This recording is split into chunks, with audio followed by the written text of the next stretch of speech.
These are credit counselors, people who spend their days helping other people get out of debt. We came to a debt relief organization to ask an insider, someone with 20 years experience, what people should know about these organizations but don't. Here's what we learned.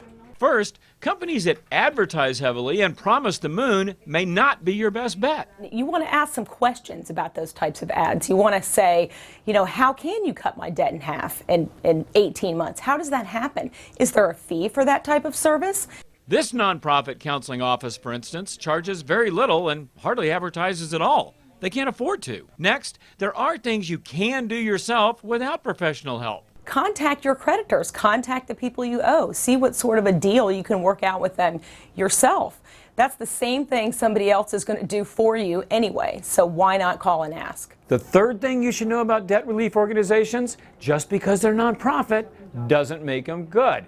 You've got to ask lots of questions. Is there a fee for this service? How much is the fee for the service?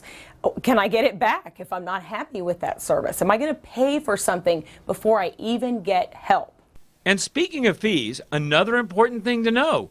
Quality counseling comes cheap. The initial counseling for any advice should be free of charge. And if there is a fee charged, it should be based on whatever is required by state law. Really shouldn't exceed any more than $50 a month, and it should depend on the debts that you owe. And here's one more thing you should know. Don't ever pay anyone to clean up your credit history or improve your credit score, because there's nothing anyone, not even these people, can do that you can't do yourself. Want help cleaning up your credit history or hooking up with the right organization? Well, it's waiting for you right here at MoneyTalksNews.com. I'm Stacy Johnson.